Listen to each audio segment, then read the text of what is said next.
A nuestros increíbles espectadores de Venganza Perfecta, nos encantaría saber desde qué parte del mundo nos acompañan. Háganoslo saber. Ahora, sumerjámonos en la historia de hoy. Capítulo 1. El taxi amarillo. Las manos callosas de Carlos Herrera se aferraban al volante de su taxi amarillo mientras navegaba por el tráfico de última hora de la tarde en el barrio antiguo de Monterrey. El GPS emitía direcciones, pero Carlos apenas lo necesitaba. 18 años en las Fuerzas Especiales de la Marina habían entrenado su mente para memorizar mapas, terrenos y rutas de escape instintivamente. Los viejos hábitos tardan en morir. «Papá, ¿todavía vienes al partido el viernes?». La voz crepitó a través del altavoz de su teléfono. Benjamín Benja Herrera, su hijo de 17 años, sonaba esperanzado. «No me lo perdería, Benja. Vas a ser el mariscal de campo titular, ¿verdad?». El entrenador dice, quizás, si lo clavo en la práctica esta semana. Hubo una pausa. Mamá habría estado orgullosa. La mandíbula de Carlos se tensó. Sofía llevaba 3 años muerta. El cáncer se la había llevado más rápido que cualquier combatiente enemigo que hubiera enfrentado. Habría estado gritando a todo pulmón en las gradas. Ya sabes cómo era Benja Río, y Carlos sintió que el dolor familiar en su pecho se aliviaba ligeramente. Después de la muerte de Sofía, había dejado las FES. Las misiones habían significado algo cuando la tenía a ella para volver a casa. Pero el chico necesitaba un padre más de lo que la Marina necesitaba otro gatillero. Así que Carlos Herrera, el hombre con 237 bajas confirmadas en 4 continentes, se convirtió en taxista en la ciudad donde había crecido. Escucha, tengo que irme. Fernando me lleva a la práctica. Fernando Vargas, ese chico de tu clase de ingeniería. Sí, es genial. Nos vemos esta noche, papá. La línea se cortó. Carlos recogió a un pasajero, un hombre de negocios que se dirigía al aeropuerto, y se sumió en el ritmo de la conducción. Pero su mente estaba en otra parte, catalogando los cambios en su vecindario. El barrio antiguo solía ser trampas para turistas y bares locales. Ahora, ciertas esquinas tenían una energía diferente. Hombres con ropa cara haciendo negocios en susurros. Coches con cristales tintados esperando demasiado tiempo. Carlos reconocía las señales. El Cártel del Pacífico se había estado expandiendo hacia el norte durante los últimos 2 años, y Monterrey era un territorio de primera. Carlos había visto su obra en el extranjero, la brutalidad, la corrupción. Había esperado que la vida civil significara dejar atrás ese mundo. A las 9 de la noche, Carlos entró en su camino de entrada. La pequeña casa en la colonia Cumbres estaba a oscuras. Benja ya debería haber llegado a casa. Carlos sintió que los viejos instintos se activaban. Esa sensación nauseabunda que lo había mantenido vivo en Faluya, en la provincia de Helmand, en una docena de otros infiernos que la mayoría de los mexicanos no podrían encontrar en un mapa. Revisó su teléfono. No había mensajes. Llamó al número de Fernando Vargas, uno que le hizo compartir a Benja para emergencias. Sonó 2 veces antes de que una voz respondiera, pero no era Fernando. ¿S.R. Herrera? La voz era suave, con acento, divertida. Me preguntaba cuándo se daría cuenta. La sangre de Carlos se heló. ¿Dónde está mi hijo? En un lugar seguro, por ahora. Verá, señor Herrera, su hijo tiene algo que me pertenece. Una memoria USB muy cara que Fernando Vargas robó de mi organización.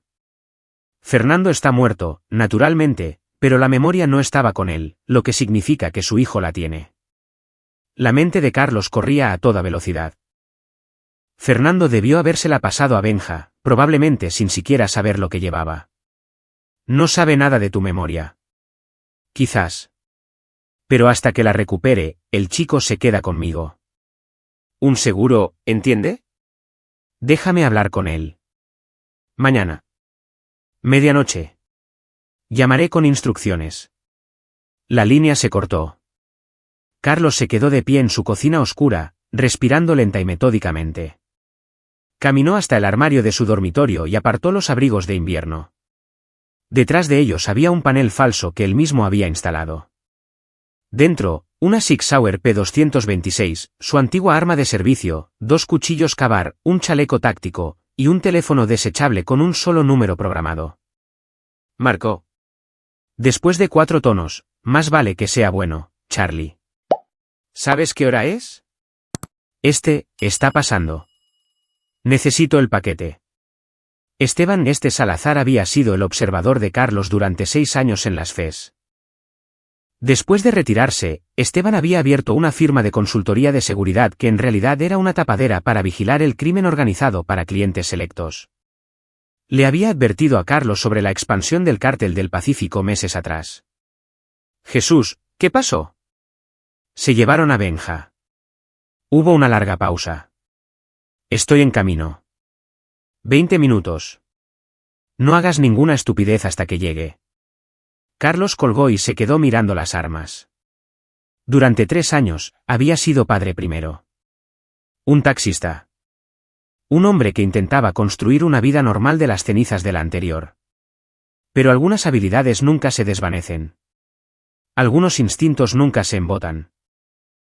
Quienquiera que se hubiera llevado a su hijo acababa de cometer el peor error de su vida. Capítulo 2. La máquina despierta. Esteban Salazar llegó 17 minutos después, llevando una bolsa de lona y con la expresión que Carlos había visto 100 veces antes de las misiones, una determinación sombría mezclada con un enfoque listo para la batalla. Esteban era más bajo que Carlos pero fornido como un hidrante, con el pelo canoso rapado al estilo militar y una cicatriz que iba desde su oreja izquierda hasta la clavícula, cortesía de Kandehar, 2009. Cuéntame, dijo Esteban, dejando la bolsa sobre la mesa de la cocina de Carlos. Carlos le explicó todo: Fernando Vargas, la memoria USB, la llamada telefónica. La mandíbula de Esteban se tensó mientras sacaba un portátil de su bolso y comenzaba a teclear. Fernando Vargas, 17 años, último año en la prepa del Valle. Los dedos de Esteban volaban sobre el teclado. Padre, Miguel Vargas; madre, Lidia Vargas. Jesús, Charlie.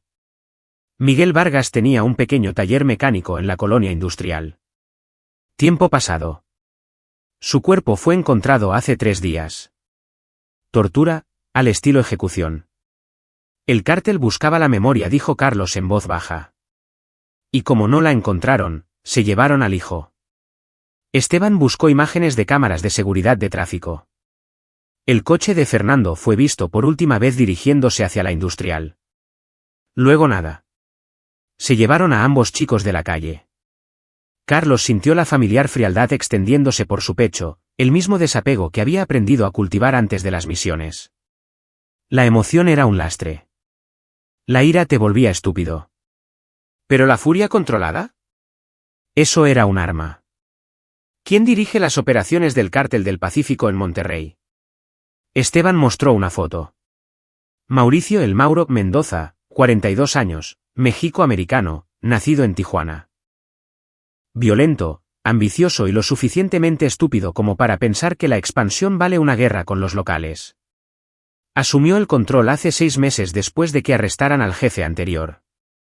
Mendoza está tratando de demostrar su valía a los jefes grandes en Culiacán. Carlos estudió el rostro, guapo de una manera cruel, con el pelo engominado hacia atrás y una sonrisa que no llegaba a sus ojos. Mauricio Mendoza vestía trajes caros y joyas de oro como una armadura. ¿Cuántos hombres tiene? Ejecutores activos, quizás 30. Mantiene un grupo central de 12 en sus operaciones principales. Un bar llamado El Corazón en la colonia industrial. Es una tapadera para su centro de distribución. ¿Dónde mantendría a los prisioneros? Podría ser en cualquier lugar. Un almacén, una casa de seguridad, incluso en el propio bar. A Mauricio le gusta mantener los activos valiosos cerca. Esteban cerró el portátil y miró a Carlos. Charlie, tenemos que llamar a la FGR. Tienen un grupo de trabajo. Sin policías. Ya sabes lo que pasa cuando las autoridades se involucran en secuestros de cárteles. Esteban asintió sombríamente. Ambos lo sabían. Los cárteles habían perfeccionado el arte de matar rehenes en el momento en que aparecía la policía. Era su póliza de seguro. Entonces, ¿cuál es el plan? Carlos guardó silencio por un momento, evaluando escenarios. Llamarán mañana a medianoche con sus exigencias. Hasta entonces, espero. Esteban abrió la bolsa de lona, revelando gafas de visión nocturna, una Glock 19 con silenciador, munición y equipo de vigilancia. Vigilaremos el corazón esta noche. Echaremos un vistazo a su operación. Cuando llamen con las exigencias, ya conoceremos su configuración. Carlos sintió una sonrisa sombría asomar a sus labios. Se supone que debes disuadirme de esto. Tengo 62 años y estoy aburrido como una ostra. Además, Benja es prácticamente mi sobrino. Esos cabrones del cártel deberían haber hecho sus deberes antes de secuestrar al hijo de un miembro de las FES. Pasaron las siguientes 3 horas planeando. Esteban tenía vigilancia detallada del corazón de su trabajo de consultoría, planos, rotaciones de guardias, incluso el horario del camarero. Mauricio Mendoza solía estar allí la mayoría de las noches, rodeado de su equipo de seguridad de 12 hombres. Los hombres eran exmilitares de ambos lados de la frontera, bien entrenados, bien armados y bien pagados. A las 2 de la madrugada, condujeron hasta la colonia industrial en el discreto Ford Sedán de Esteban. El corazón ocupaba un edificio de esquina, su letrero de neón arrojaba una luz roja sobre la calle vacía. 4 hombres estaban afuera fumando, los bultos bajo sus chaquetas eran evidentes incluso desde una cuadra de distancia. Carlos levantó una cámara con teleobjetivo y comenzó a fotografiar rostros. Esteban monitoreaba los escáneres de la policía y cotejaba las matrículas. El aparcamiento del bar albergaba caros todoterrenos con matrículas de Sinaloa, el convoy personal de Mauricio. Está ahí dentro, murmuró Esteban. Este tipo prácticamente pide a gritos una redada. A través del visor, Carlos vio abrirse la puerta. Salió un hombre, alto, de hombros anchos, con la cabeza rapada y un tatuaje en el cuello. Arrastraba a alguien. La sangre de Carlos se heló. ¿Fernando Vargas, o lo que quedaba de él? El cuerpo fue arrojado en el callejón junto al bar como si fuera basura. El hombre del tatuaje en el cuello, Ricardo El Rengo Macías, según la base de datos de Esteban, encendió un cigarrillo y volvió a entrar, riendo. Charlie, dijo Esteban en voz baja. Tenemos que movernos con cuidado. Benja está vivo porque lo necesitan. Lo sé. Carlos bajó la cámara, con las manos firmes a pesar de la rabia que amenazaba con consumirlo. Esperamos su llamada. Recibimos sus exigencias. Luego planeamos. Pero mientras se alejaban, Carlos ya estaba calculando. 12 hombres, un bar, una docena de enfoques diferentes. En su mente, estaba de vuelta en Faluya, planeando redadas nocturnas en casas de seguridad de insurgentes. Algunas habilidades nunca se desvanecen. Mañana, Mauricio Mendoza llamaría con sus exigencias, y Carlos Herrera le daría una respuesta que el jefe del cártel nunca olvidaría. Capítulo 3. La llamada al día siguiente se arrastró como un cuchillo sobre un cristal. Carlos condujo su taxi por las calles de Monterrey, recogiendo pasajeros, charlando, todo mientras su mente ejecutaba escenarios tácticos en un bucle sin fin. Cada semáforo era un punto de control. Cada pasajero era un activo o una amenaza potencial. La ciudad en la que había vivido durante 47 años se había transformado en un campo de batalla. A las 6 de la tarde, aparcó el taxi en su entrada y entró en casa. Esteban ya estaba allí, habiendo entrado con la llave de repuesto. La mesa de la cocina estaba cubierta de fotos de vigilancia impresas, mapas y armas. El teléfono de Benja emitió una señal a una torre de telefonía cerca del centro hace 3 horas, dijo Esteban sin preámbulos. Luego nada. O lo destruyeron o se quedó sin batería. El centro. Carlos estudió el mapa. Almacenes, patios de maniobras, acceso tanto a carreteras como a avenidas principales. Un lugar inteligente para mantener rehenes. Mauricio se está dando opciones.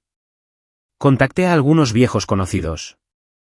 La DEA ha estado vigilando a Mauricio durante meses, pero no tiene suficiente para una orden de registro. Es cuidadoso. Mantiene las manos limpias, al menos en el papel. La memoria USB que robó Fernando. No son drogas ni dinero. Son datos encriptados, nombres, rutas, políticos comprados. Si esa información se hace pública, toda la operación de Mauricio se derrumba. Y Benja está atrapado en medio porque un chico hizo una jugada desesperada. Carlos sintió el peso de ello. Fernando Vargas probablemente pensó que podría cambiar la memoria por la vida de su padre. En cambio, consiguió que lo mataran y que se llevaran a Benja. A las 11:45 de la noche, sonó el teléfono desechable de Carlos. Dejó que sonara 3 veces antes de contestar. Sí. Señor Herrera. La voz de Mauricio Mendoza era suave, casi amistosa. Espero que haya tenido tiempo para pensar en nuestra situación. ¿Dónde está mi hijo? Vivo. Asustado, pero ileso por ahora. Verá, soy un hombre razonable. No quiero hacerle daño al chico. Simplemente quiero lo que es mío, la memoria USB que robó Fernando Vargas. Benja no la tiene. Quizás no la tenga encima, pero sabe dónde está. Fernando era su amigo. Estuvieron juntos esa tarde. La voz de Mauricio se endureció. Así que esto es lo que va a pasar. Le preguntarás a tu hijo dónde está la memoria. Luego me la traerás mañana por la noche. A medianoche. En la antigua fundidora en la avenida Morones Prieto. Trae 10 millones de pesos también. Como compensación por mis molestias. Carlos dejó que el silencio se alargara. Es mucho dinero para un taxista. Entonces roba un banco, señor Herrera. Vende tu casa. No me importa. Tienes 24 horas. Ven solo, desarmado, o el chico morirá ahogado en el río Santa Catarina. ¿Nos entendemos? La voz de Carlos era plana, sin emociones. ¿Cuántos hombres tienes? La pregunta claramente sorprendió a Mauricio. ¿Qué? La seguridad en la fundidora. ¿Cuántos hombres?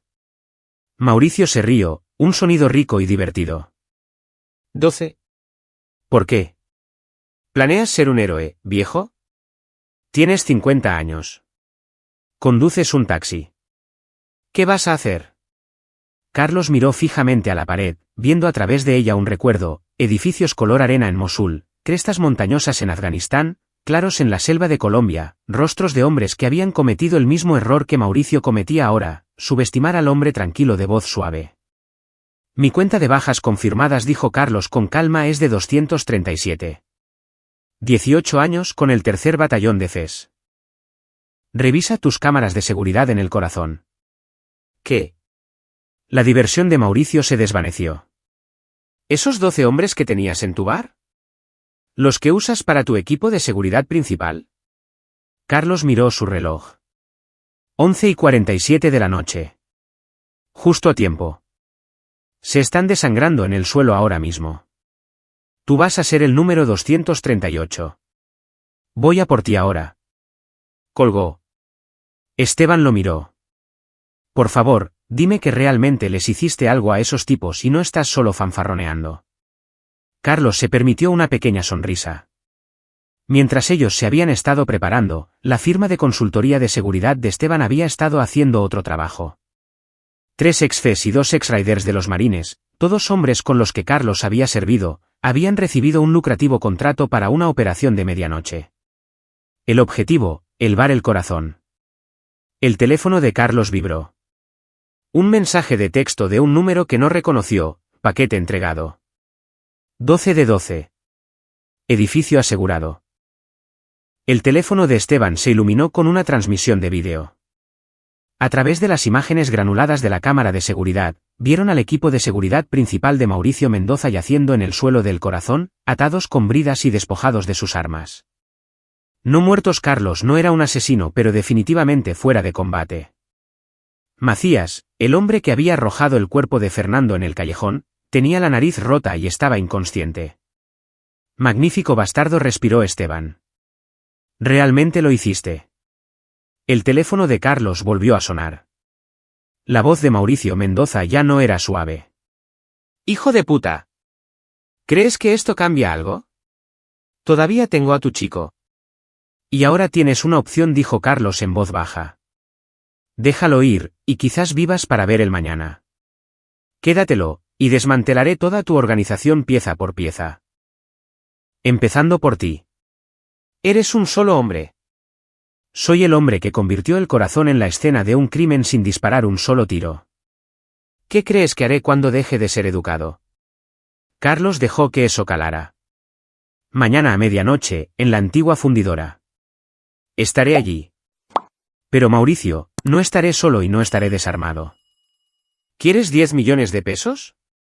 Te daré algo mejor. Te daré una opción. Lárgate de Monterrey y no vuelvas nunca, o acaba como todos los demás jefes de cártel que he enterrado. Tú decides. Colgó de nuevo. Esteban sonreía. Acabas de declararle la guerra al cártel del Pacífico.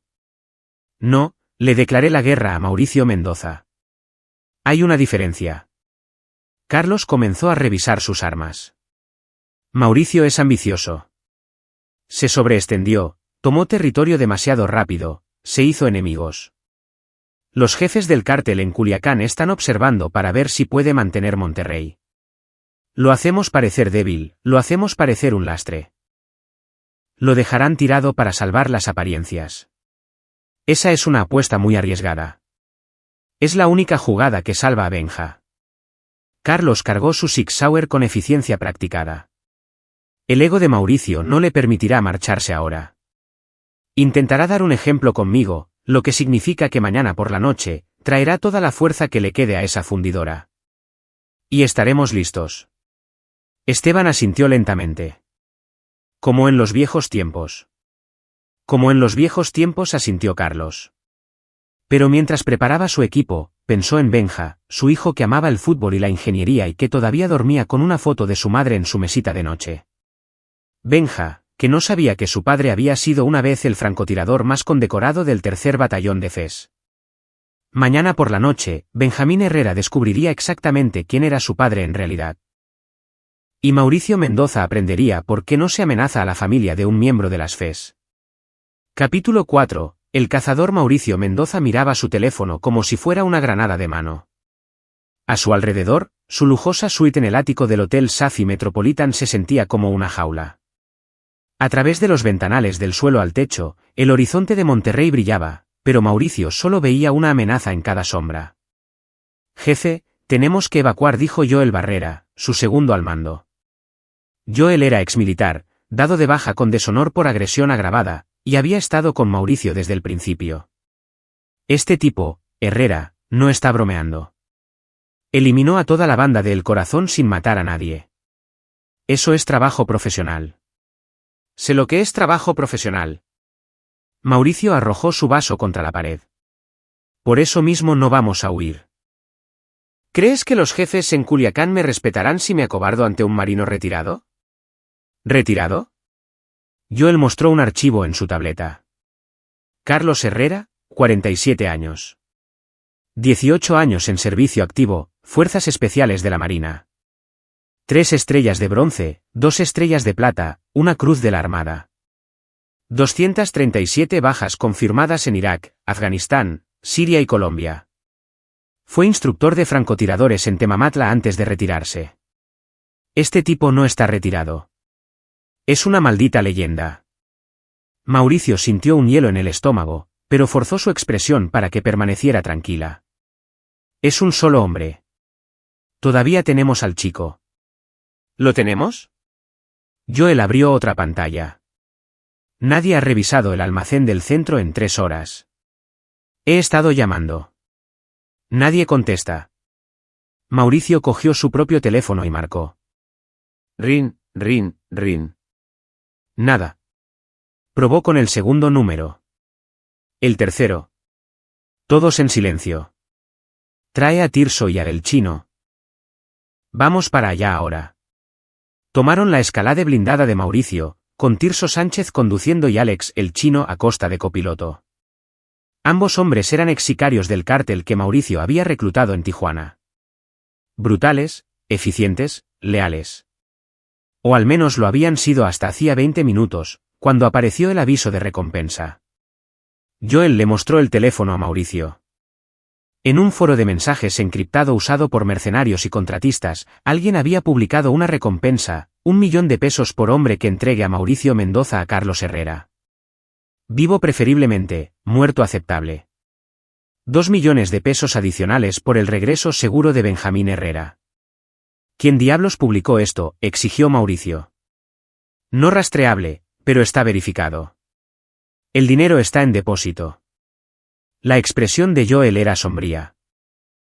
Jefe, cada pistolero a sueldo entre aquí y Ciudad de México acaba de recibir una razón muy lucrativa para cazarte. El almacén estaba cerca del centro, rodeado de patios industriales y el olor a metal. Se suponía que era seguro, 2 guardias afuera, 3 adentro, 1 vigilando al chico. Pero cuando llegaron, los guardias no estaban. Mauricio sacó su 45 chapada en oro y se desplegaron. Encontraron a los guardias exteriores atados con bridas en un contenedor de almacenamiento, inconscientes pero vivos. El mismo modus operandi que en el corazón. Dentro del almacén, los guardias interiores estaban incapacitados de manera similar. Y en la habitación trasera donde habían estado reteniendo a Benjamín Herrera, vacía. Solo una ventana abierta y una nota clavada en la pared con un cuchillo cavar. Mauricio arrancó la nota, escrita con una caligrafía pulcra y precisa: Mauricio, tus hombres están vivos porque matarlos me haría como tú. Benjamín está a salvo. Pero todavía tienes algo que quiero, los datos de tu organización. El mismo trato de antes. Lárgate de Monterrey, dame los nombres de cada policía y político que tienes comprado, y te dejo vivir. Si te niegas, mataré a todos los que valoras hasta que no te quede nada más que arrepentimiento. Tienes 12 horas. C. Herrera. Tiene al chico, respiró Mauricio. Consiguió al chico sin disparar un solo tiro. Joel ya estaba retrocediendo hacia la puerta. Jefe, tenemos que irnos. Ahora. Herrera nos está manipulando. Probablemente tiene este lugar rodeado. Corrieron hacia la escalade. Tirso tenía el motor en marcha antes de que Mauricio llegara a la puerta. Arrancaron chirriando llantas, y avanzaron 3 cuadras antes de que la banda de clavos destrozara sus neumáticos. La escalade se detuvo bruscamente. Mauricio salió a toda prisa, con la 45 en alto, escudriñando la oscuridad. Nada se movía. Entonces un láser rojo apareció en el pecho de El Chino. Luego otro en Tirso. Luego 4 más en Joel. Bajen las armas. Una voz llamó desde la oscuridad, no la de Carlos. Más profunda, más vieja. Mauricio, vales más vivo, pero no me tientes. Esteban Salazar apareció a la vista, con un fusil de asalto apuntando a Mauricio. Detrás de él, 5 hombres con equipo táctico emergieron de las sombras, el mismo equipo que había tomado el corazón. Carlos te manda saludos, dijo Esteban. Además, quería mencionar que tus 12 horas acaban de convertirse en 6. Se está impacientando. Ataron a Mauricio y a sus hombres, confiscaron sus armas y los dejaron en medio de la calle. Para cuando Mauricio se liberó, el amanecer estaba rompiendo y su teléfono sonaba. Hola, Mauricio. La voz de Carlos era tranquila, casi agradable. ¿Tengo ya tu atención? ¿Dónde está mi hijo? Gritó Mauricio. A salvo. A diferencia de ti. Me he apoderado de tu seguridad, tus casas de seguridad y tu reputación. A estas alturas, la mitad de los mercenarios de Nuevo León te están cazando por mi recompensa. La otra mitad está esperando a ver qué haces. Carlos hizo una pausa. Esto es lo que va a pasar. Me vas a dar los nombres. Cada policía, cada político, cada juez que tienes comprado. Luego vas a llamar a Culiacán y les dirás que abandonas Monterrey. Lo culparás a la presión de la DEA, a problemas internos, la historia que quieras. Pero has terminado aquí. ¿Y si me niego? Entonces mañana, empezaré a matar a la gente que realmente te importa. Tu hermana, Pamela Mendoza de Castro, en Tijuana. Tu contable, Clemente Guzmán. Tu amante, Valeria Domínguez. Tengo todas sus direcciones, Mauricio. Todas sus rutinas. Y a diferencia de ti, no hago amenazas vacías. Mauricio sintió que su mundo se derrumbaba. Todo lo que había construido, toda su ambición, desmoronándose porque había secuestrado al chico equivocado. ¿Cómo consiguió Fernando Vargas tu memoria USB? Fernando no la robó, dijo Carlos en voz baja. La robé yo. Hace 3 semanas. Esteban y yo asaltamos tu centro de datos mientras estabas en Culiacán. Copiamos todo. Cada transacción, cada nombre, cada secreto sucio. Fernando simplemente estuvo en el lugar equivocado en el momento equivocado cuando tus hombres vinieron a buscar. Mataste a un chico inocente por nada, Mauricio. Igual que ibas a matar a mi hijo por nada. La verdad golpeó a Mauricio como un golpe físico. No se trataba de una memoria USB. Ni siquiera se trataba de su hijo. Se trataba de Carlos Herrera destruyendo sistemáticamente su organización como castigo por amenazar a su familia. ¿Qué quieres? Justicia. El nombre de cada policía que tienes comprado irá a la agente de la FGR Nora Calderón. Ella es limpia, y ha estado intentando atraparte durante meses. Los nombres de tus proveedores irán a la DEA. ¿Y tú? Tú vivirás. Pero te irás de Monterrey y no volverás nunca. Porque si te vuelvo a ver, Mauricio, no seré tan misericordioso. La línea se cortó. Mauricio se sentó en la calle mientras salía el sol, rodeado de su derrotado equipo, y se dio cuenta de que había perdido antes de que la guerra siquiera comenzara. Carlos Herrera no solo lo había vencido, lo había vuelto irrelevante. Y en algún lugar de la ciudad, Benjamín Herrera estaba desayunando con su padre, probablemente sin tener idea de que acababa de sobrevivir a uno de los hombres más peligrosos de México y había sido salvado por uno de los más letales. Capítulo 5. El efecto dominó. El teléfono de la agente de la FGR Nora Calderón vibró a las 6:47 de la mañana con un mensaje de un número desconocido: revisa tu correo. Encriptado. Contraseña: Pacífico Ocaso. Llevaba 8 meses investigando las operaciones de Mauricio Mendoza con pocos resultados. El cártel era demasiado cuidadoso, demasiado bien protegido. Pero cuando abrió su portátil e introdujo la contraseña, se encontró mirando el santo grial de los casos de crimen organizado, registros financieros, manifiestos de envío, comunicaciones encriptadas y, lo más importante, una lista de 17 funcionarios de las fuerzas del orden, desde policías de calle hasta un fiscal de distrito adjunto, todos en la nómina de Mauricio Mendoza. Su teléfono sonó. Agente Calderón contestó. Los datos son reales. La voz era masculina, de mediana edad, cuidadosa. Le envío las coordenadas de la ubicación actual de Mauricio Mendoza. Tiene quizás 2 horas antes de que huya a la frontera. Si lo quiere, muévase ahora. ¿Quién es? Alguien que está cansado de ver a la escoria del cártel operar en mi ciudad. La evidencia es irrefutable. Pero agente Calderón, cuando arreste a Mauricio, asegúrese de que sus abogados sepan que si algo le sucede a Benjamín Herrera o a Carlos Herrera, todos los jefes del cártel en Culiacán recibirán copias de esos datos. ¿Un seguro, entiende? La línea se cortó. Nora miró la evidencia. Era perfecta. Demasiado perfecta. Alguien le había envuelto el caso para regalo, un caso que haría su carrera, pero la mención del nombre de Carlos Herrera activó un recuerdo. Buscó en sus archivos.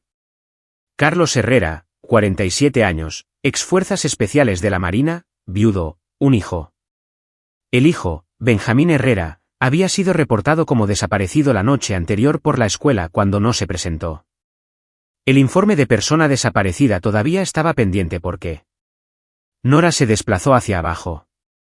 Porque Carlos Herrera lo había cancelado esta mañana, afirmando que Benja había estado en casa de un amigo. Excepto que Nora tenía buenos instintos, y esos instintos decían que Carlos Herrera no había hecho esa llamada para cancelar un caso de persona desaparecida. La había hecho para ganar tiempo.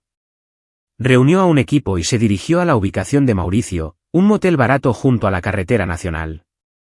Lo encontraron haciendo las maletas, su equipo restante de 3 hombres parecía agotado y derrotado. El arresto transcurrió sin problemas. Demasiado sin problemas. Esto es una trampa, gritó Mauricio mientras lo esposaban. Carlos Herrera es a quien quieren. ¿Él me secuestró? Él es el criminal. ¿De verdad? Nora levantó una tableta que mostraba la evidencia. Entonces explica estas transferencias financieras. Explica las escuchas telefónicas en las que ordenas el asesinato de Fernando Vargas. Explica las imágenes de vigilancia de tus hombres deshaciéndose de su cuerpo. El rostro de Mauricio se puso pálido. ¿Eso? No pueden. Podemos, y lo haremos. Y Mauricio, tus jefes en Culiacán acabaron de recibir un paquete anónimo que contiene todos estos datos, además de los nombres de todos a los que has estado estafando.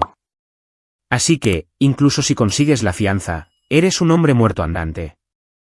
Mientras subían a Mauricio a la furgoneta de transporte, el compañero de Nora, el agente Omar Campos, la apartó. Todo esto parece orquestado. Es demasiado limpio. Lo Senora observó cómo se alejaba la furgoneta. Pero quienquiera que lo orquestara, hizo nuestro trabajo por nosotros. A veces la justicia viene de lugares inesperados. Mientras tanto, al otro lado de la ciudad, Carlos estaba sentado en su cocina con Benja, que comía tortitas como si nada hubiera pasado.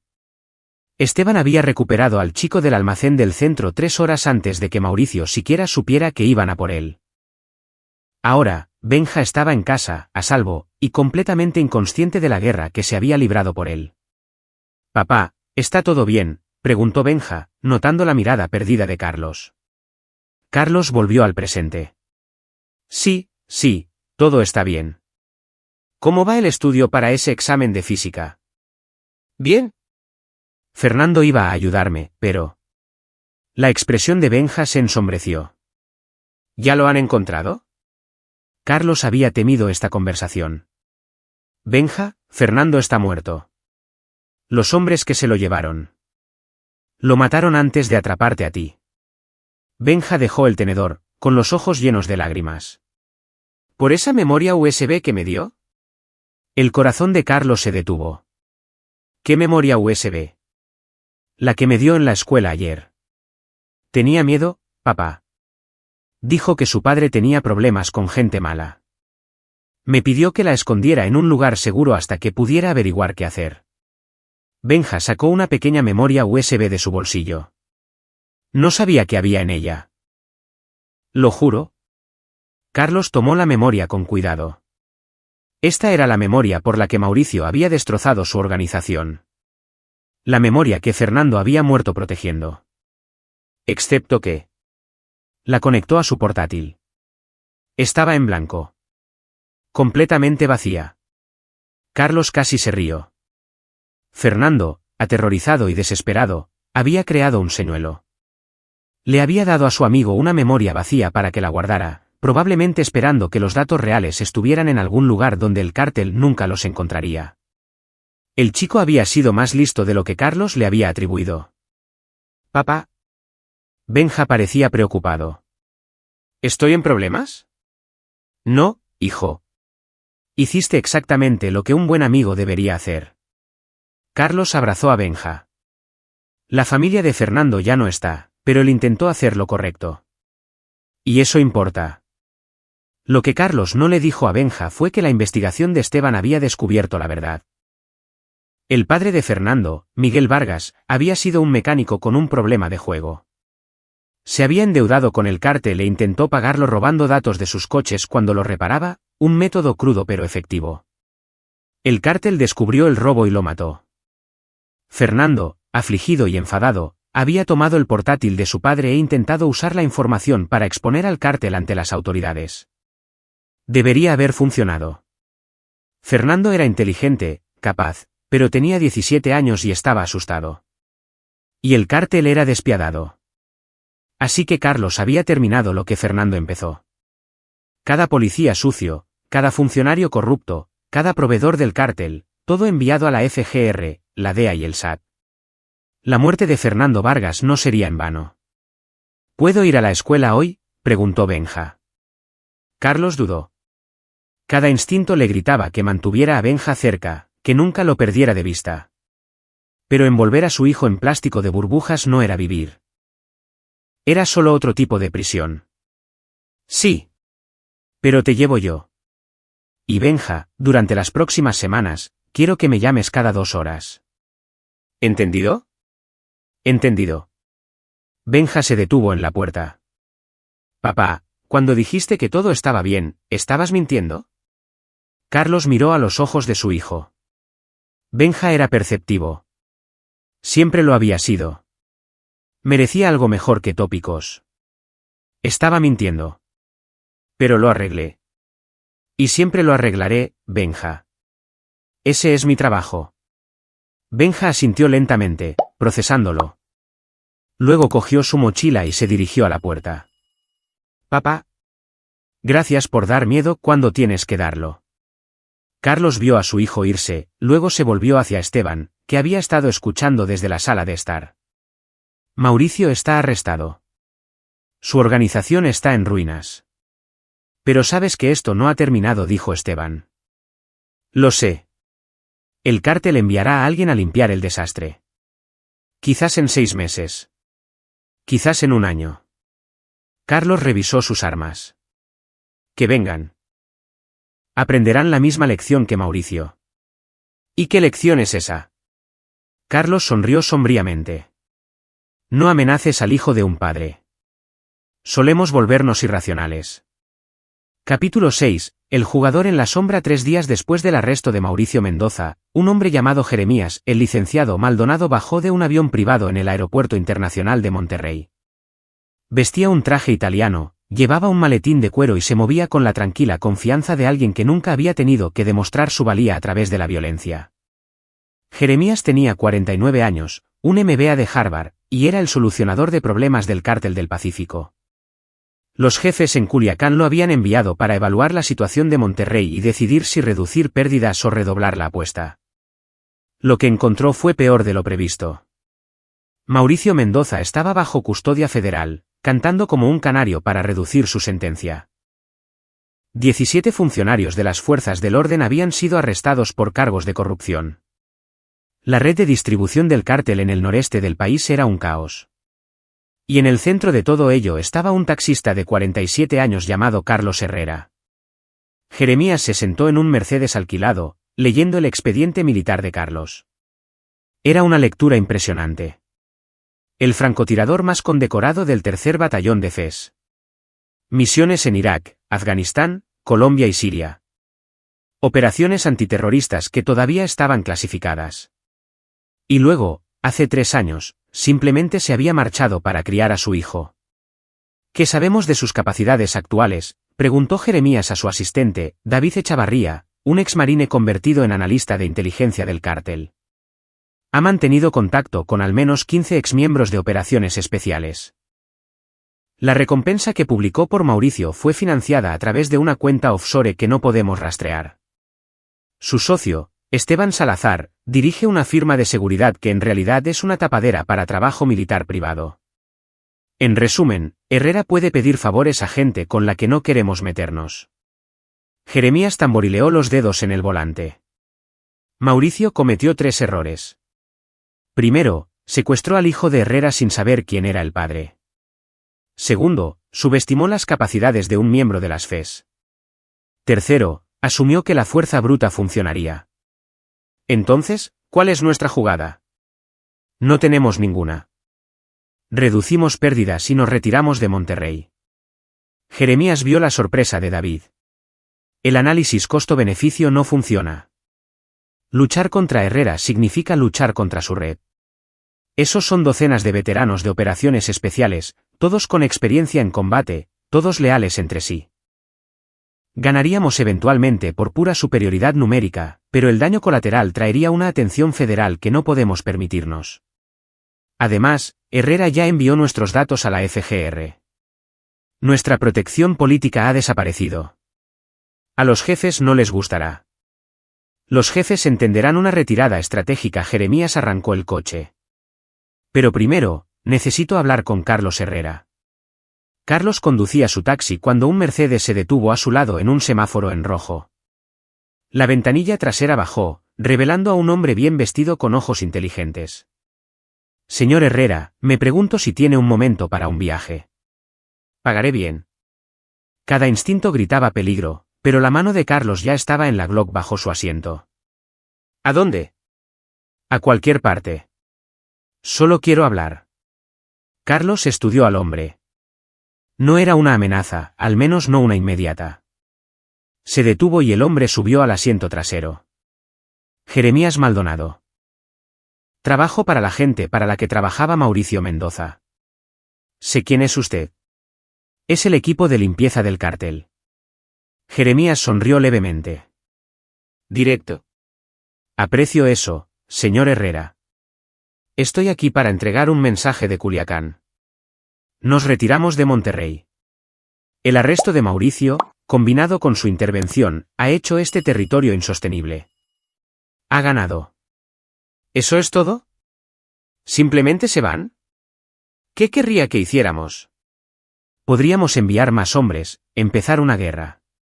Pero usted llamaría a sus equipos de FES, a sus amigos Rangers, a sus contactos de los marines. Estaríamos luchando contra veteranos que conocen nuestras tácticas mejor que nosotros. Las matemáticas no nos favorecen.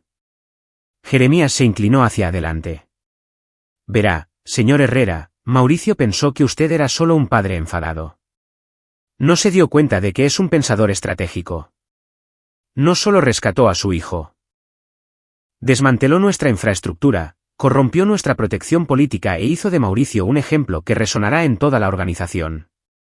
Eso no es venganza. Es guerra. Carlos mantuvo los ojos en la carretera. ¿Qué quiere, Maldonado? Garantías.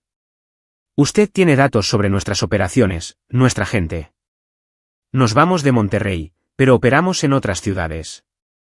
Necesito saber que esos datos se mantendrán contenidos.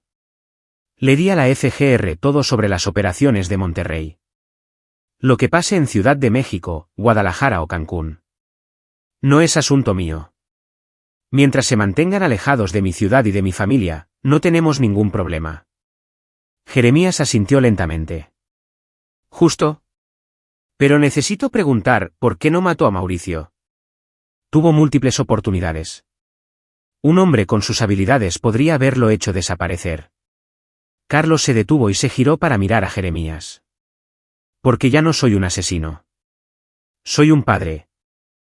Mauricio necesitaba enfrentarse a la justicia, no a una bala.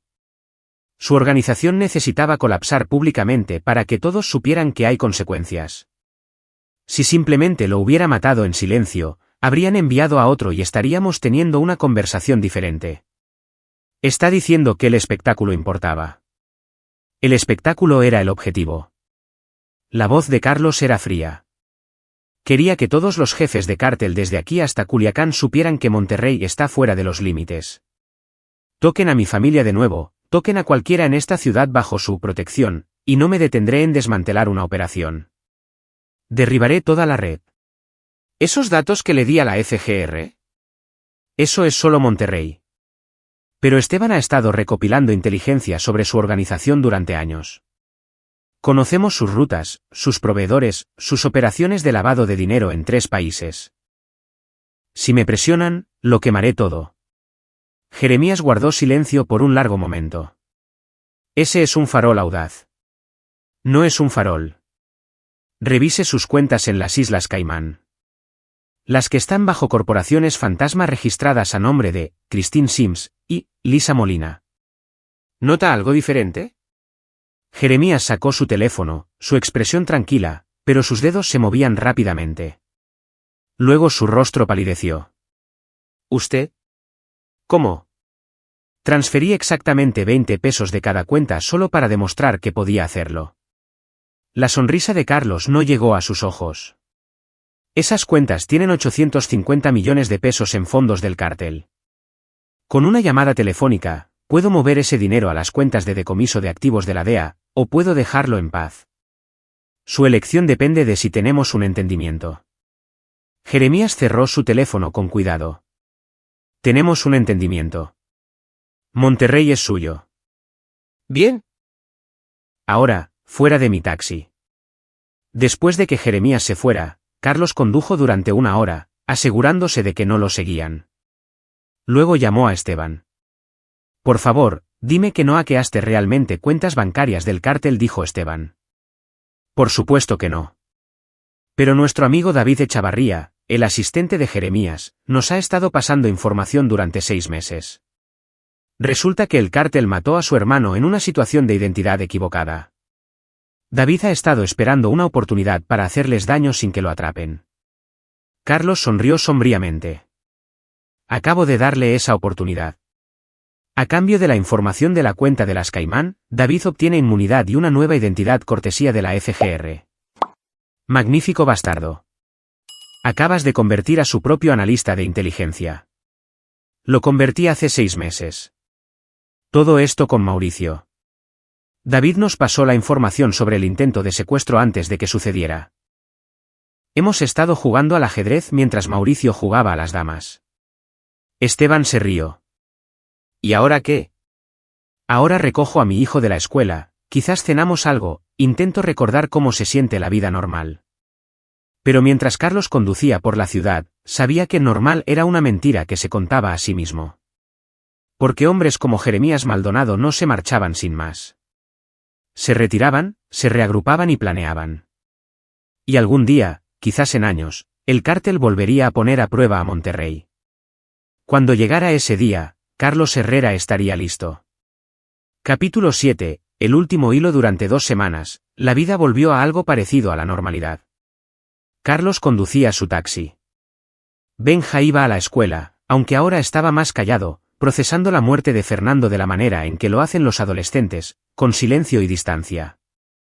La FGR arrestó a más funcionarios corruptos. Se fijó la fecha del juicio de Mauricio Mendoza. Monterrey respiraba más tranquila. Pero Carlos no podía quitarse la sensación de que algo estaba inacabado. Tenía razón. La primera señal llegó cuando Esteban llamó a las 2 de la madrugada. Charlie, tenemos un problema. David Echavarría está muerto. Carlos se despertó al instante. ¿Cómo? Accidente de coche. Los frenos cortados. Trabajo profesional. Alguien dentro del cártel descubrió que nos estaba pasando información. Carlos sintió un pavor helado. David había sido su póliza de seguro, el informante que los mantenía al tanto de los movimientos del cártel. Sin él, estaban ciegos. ¿Quién sabía de David además de nosotros? La agente de la FGR Calderón, y ella es sólida. Pero Charlie, hay más. ¿Recuerdas a Ricardo Macías? El sicario de Mauricio, el que mató a Fernando Vargas. Salió bajo fianza ayer. Fue directamente a una casa de seguridad que no conocíamos. Y esta mañana, 3 de los antiguos miembros del equipo de Mauricio desaparecieron de la protección policial. Alguien está reuniendo a la banda de nuevo. Carlos se sentó, su mente ya en modo táctico. Macías está haciendo una jugada. Mauricio está bajo custodia federal. El cártel se ha retirado. Macías ve una oportunidad para independizarse, tomar lo que queda de la operación de Monterrey y dirigirla él mismo. Eso es lo que pienso. Pero Charlie, Macías no es como Mauricio. No es ambicioso ni estúpido. Es cuidadoso, con entrenamiento militar. No vendrá a por ti directamente. Vendrá a por Benja. El pensamiento golpeó a Carlos como un golpe físico. Macías había visto a Carlos desmantelar toda la organización de Mauricio. Sabría que la confrontación directa era un suicidio. Pero tomar al hijo de Carlos, eso era una palanca. Era la única jugada que forzaría a Carlos a una posición vulnerable. Voy a por Benja. No cuelgues. Carlos se vistió y corrió a la habitación de su hijo. La habitación de Benja estaba a oscuras. Carlos abrió la puerta con cuidado. ¿Vacía? La ventana estaba abierta, una cortina se movía con la brisa. El entrenamiento de Carlos tomó el control. Revisó la habitación metódicamente. No había señales de lucha. El teléfono de Benja estaba en la mesita de noche. Su mochila no estaba, pero en la almohada había una nota con la letra de Benja: papá, no te asustes. El hermano de Ricardo Macías, Juan Cárdenas, llamó. Dijo que tiene información sobre el asesinato de Fernando. Me reuniré con él en la vieja bodega en la calle Treviño. Vuelvo por la mañana. Benja. La sangre de Carlos se heló. Ricardo Macías no tenía un hermano llamado Juan Cárdenas. Pero Juan Cárdenas era el nombre de uno de los antiguos sicarios de Mauricio, uno de los 3 que desaparecieron de la protección policial. Lo tienen. Usaron una bandera falsa para traerlo. Jesús. ¿Dónde? La vieja bodega en la Treviño. Es una trampa. Me estarán esperando. Entonces llamamos a la FGR. Que venga el equipo táctico. No hay tiempo. Matarán a Benja en cuanto vean las luces de la policía. Carlos ya estaba cargando armas en su coche. Necesito que hagas algo por mí. Llama al agente Calderón. Cuéntale todo, pero dile que me dé 2 horas antes de que se mueva. 2 horas para recuperar a mi hijo. Charlie, no puedes entrar solo contra Macías y 3 soldados entrenados. No voy a ir solo. Voy a cobrar todos los favores que tengo. Carlos hizo 6 llamadas telefónicas. 6 hombres con los que había servido durante 18 años. 6 hombres que le debían la vida, o cuyas vidas había salvado, o que simplemente entendían que cuando un hermano de las FES llamaba en medio de la noche, se respondía. A las 3:30 de la madrugada, estaban reunidos en un almacén abandonado a 1 kilómetro de la bodega, Esteban Salazar, Arnoldo Flores, ex tercer batallón de FES, Justino Farías, reconocimiento de la Fuerza de los Marines, Claudio Gallegos, Ranger del Ejército, Gonzalo Briones, ex Delta, y Carlos. Carlos expuso la situación táctica en un mapa. La bodega tiene como 1000 metros cuadrados, 2 pisos, múltiples puntos de entrada.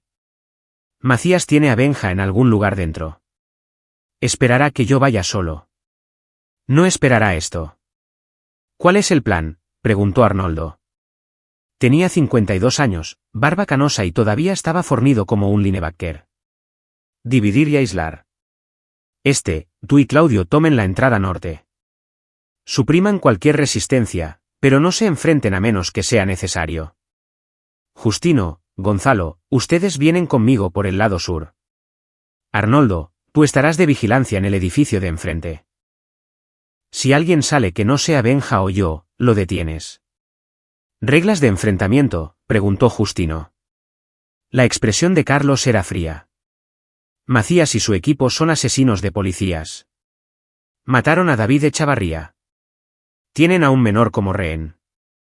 Están autorizados a usar fuerza letal si se ven amenazados, pero los quiero vivos si es posible. Tienen que responder por el asesinato de Fernando Vargas. A las 4 de la madrugada, se movieron. Capítulo 8. La bodega. La vieja bodega se alzaba contra el cielo previo al amanecer como una tumba oxidada. Carlos se acercó desde el sur, con Justino y Gonzalo flanqueándolo en las sombras. A través de sus gafas de visión nocturna, vio a 2 guardias en el exterior. Posicionamiento de aficionado, demasiado juntos. Carlos hizo una señal con la mano. Justino se movió como el humo, cubriendo la distancia en segundos.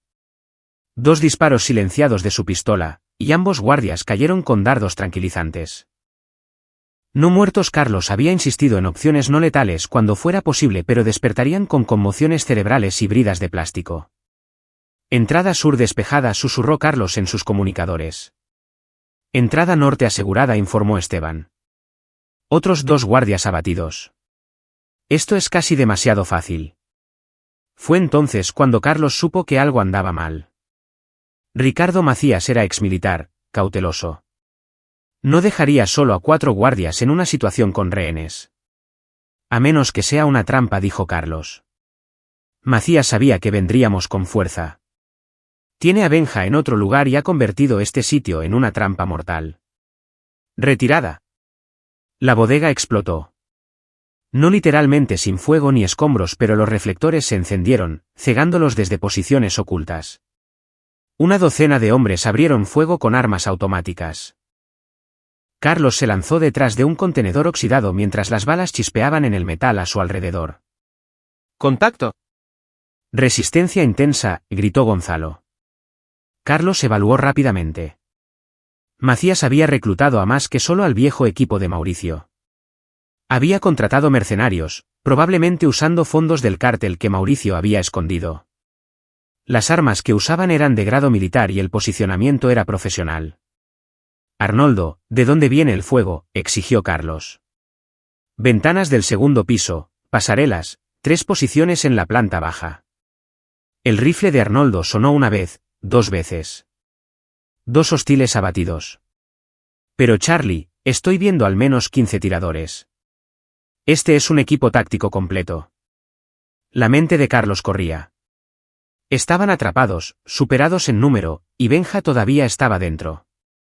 Todo lo que se había enseñado sobre la paciencia táctica luchaba con su desesperada necesidad de salvar a su hijo. Entonces su radio crepitó con una nueva voz. «Señor Herrera, ¿puede oírme?»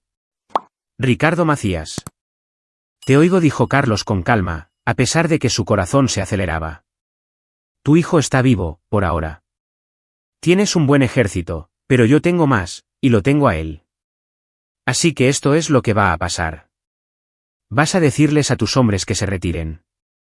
Vas a entrar en la bodega solo y desarmado. Y luego hablaremos de lo que sucederá después». «¿Qué quieres, Macías?» «Lo que todo el mundo quiere. Dinero y supervivencia». Mauricio era demasiado ostentoso, demasiado ambicioso. «Pero yo soy más listo. Sé que los cárteles abandonaron Monterrey. Eso significa que este territorio está abierto. Yo lo voy a dirigir. ¿Y tú? Tú me vas a ayudar». Carlos casi se rió. «¿Por qué haría eso?» «Papá graznó Benja». «No». «Cállate», espetó Macías. Luego, a Carlos, «Eres más duro de lo que Mauricio creía, pero sigues siendo solo un hombre. Y los hombres tienen debilidades». Carlos no miró a Benja. Si miraba a su hijo, perdería el cálculo frío que lo mantenía vivo. «Dijiste que querías hablar». «Al». Macías lo rodeó como un depredador. «Mauricio pensó que podía intimidarte. Yo sé que no. Así que te ofrezco una sociedad. Ni siquiera tienes que hacer el trabajo sucio. Solo preséntame a tus contactos militares, ayúdame a reclutar un equipo de seguridad, quizás asesórame en operaciones. A cambio, tú y tu hijo se van ricos». «¿Y si me niego?» Macías sacó un cuchillo y lo sostuvo contra la garganta de Benja. «Entonces lo mato mientras miras. Luego te mato a ti. Luego mato a todos en tu lista de contactos hasta que no quede nadie para llorarte». Carlos se quedó perfectamente quieto, su mente trabajando. Macías pensaba que había ganado, que había encontrado la debilidad de Carlos. Pero lo que Macías no entendía era que los padres no eran débiles. Eran los hombres más peligrosos del mundo. «Está bien», dijo Carlos en voz baja. «Ganas tú. Deja ir a mi hijo y trabajaré contigo». Macías sonrió. Sabía que entrarías en razón. Carlos se movió. Después de 18 años como francotirador de las FES, sus manos no solo eran firmes, eran rápidas. Agarró una llave inglesa de un banco de trabajo cercano y la lanzó en un movimiento fluido. Golpeó a Macías en la sien, aturdiéndolo. Carlos cubrió la distancia en 3 pasos, desarmó a Macías y tenía el cuchillo en la garganta del sicario del cártel antes de que los mercenarios pudieran siquiera levantar sus armas. «Nadie se mueva», gritó Carlos. «O Macías muere». Los mercenarios se congelaron. Carlos cortó las ataduras de Benja con una mano mientras mantenía el cuchillo en la garganta de Macías con la otra. «Papá, ¿cómo?» «Luego. Quédate detrás de mí».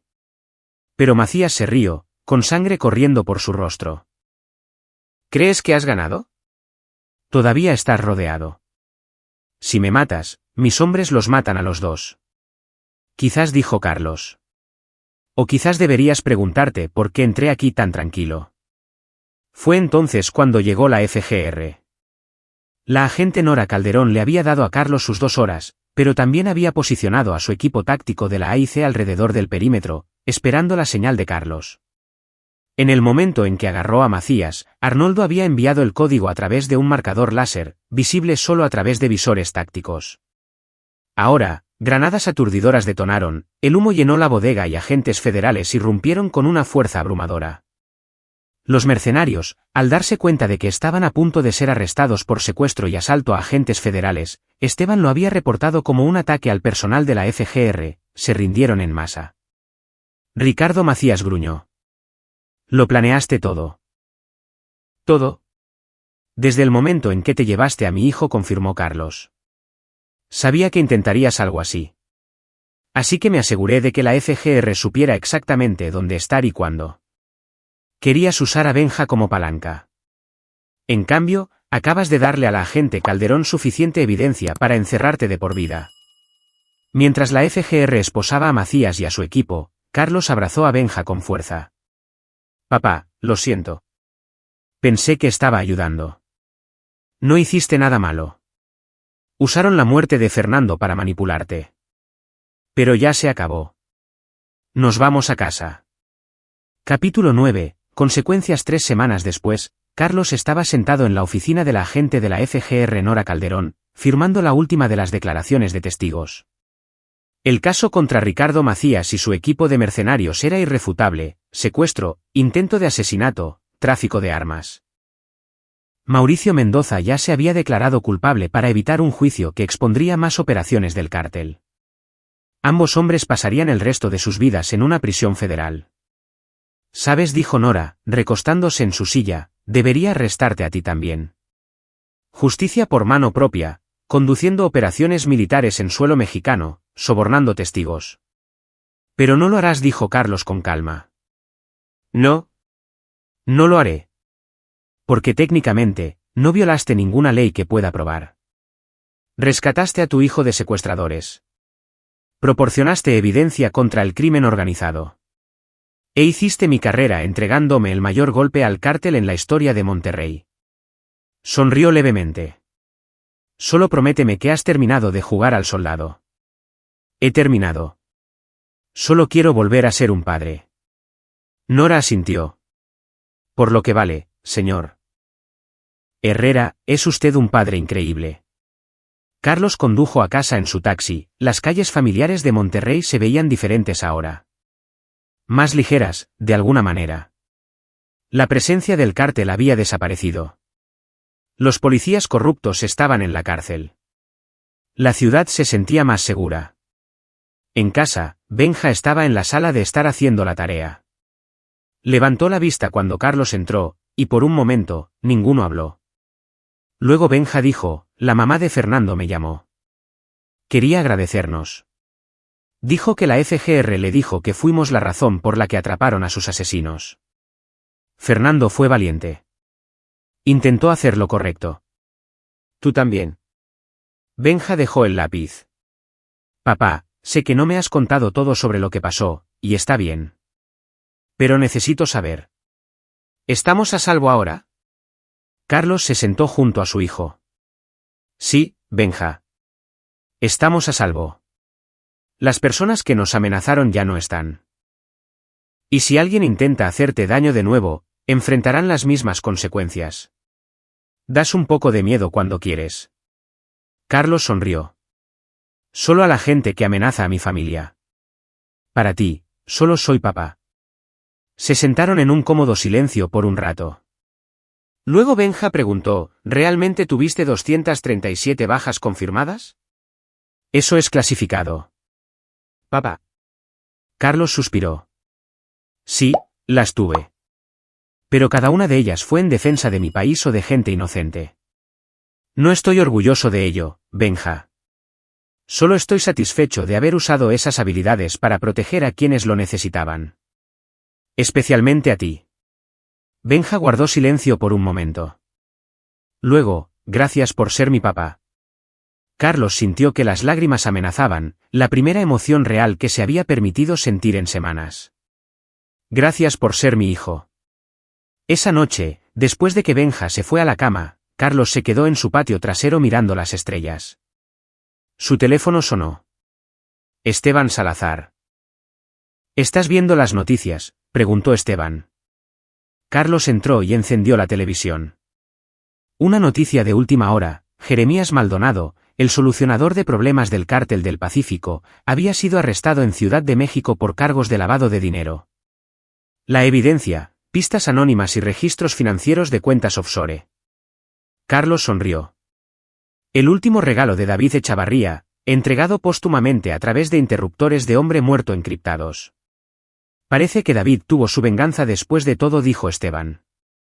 Sí. Y el cártel perdió otra pieza. Se lo pensarán 2 veces antes de intentar algo en Monterrey de nuevo. Entonces, ¿qué ahora, Charlie? ¿Vas a colgar el equipo táctico para siempre? Carlos miró su modesta casa. El lugar donde Sofía había vivido, donde Benja había crecido, donde se crearon los recuerdos. Sí, este. He terminado. No más misiones. No más guerras. Solo conducir un taxi, reuniones de la asociación de padres y una vida normal y aburrida. Bien. Te lo mereces. Esteban hizo una pausa. Pero si alguna vez necesitas refuerzos, sé dónde encontrarte. Colgaron, y Carlos guardó sus armas en la caja fuerte. Mañana conduciría su taxi. Recogería pasajeros y escucharía sus historias. Llevaría a Benja a la práctica de fútbol y discutirían sobre la tarea. Sería Carlos Herrera, el taxista, el viudo, el papá. Pero en el fondo de su mente, siempre sería Carlos Herrera, tercer batallón de FES, 237 bajas confirmadas. Y si alguien alguna vez amenazaba a su familia de nuevo, aprenderían la misma lección que Mauricio Mendoza y Ricardo Macías habían aprendido. Algunos hombres son peligrosos porque son violentos. Otros son peligrosos porque son padres. Y Carlos Herrera era ambos. Epílogo. 6 meses después, Benjamín Herrera estaba en su graduación de la preparatoria. Su padre se sentó en la primera fila, aplaudiendo más fuerte que cualquier otro padre. El TEC de Monterrey había aceptado a Benja con una beca académica completa. Estudiaría ingeniería, el mismo campo que Fernando Vargas había amado. Después de la ceremonia, Benja encontró a su padre entre la multitud. Carlos lo abrazó. Mamá habría estado muy orgullosa, dijo Benja. Está orgullosa, donde quiera que esté. Carlos sostuvo a su hijo a distancia. ¿Estás listo para el TEC? Creo que sí. Pero papá, voy a extrañar Monterrey. Extrañar casa. Carlos sonrió. El hogar no es un lugar, Benja. Son las personas que amas. Y siempre voy a estar aquí cuando me necesites. Caminaron juntos hacia el estacionamiento. Padre e hijo, superviviente y protector. Detrás de ellos, el sol se ponía sobre Monterrey, una ciudad que era más segura porque un taxista se había negado a dejar que el mal ganara. Y en una prisión federal, Mauricio Mendoza y Ricardo Macías estaban sentados en sus celdas, cada uno sabiendo que habían cometido el mismo error fatal. Habían subestimado el amor de un padre. Fue el último error que cometerían como hombres libres. Aquí es donde nuestra historia llega a su fin. Compartan sus pensamientos en la sección de comentarios. Gracias por su valioso tiempo. Si disfrutaron de esta historia, por favor asegúrense de suscribirse a este canal. Eso me ayudaría mucho.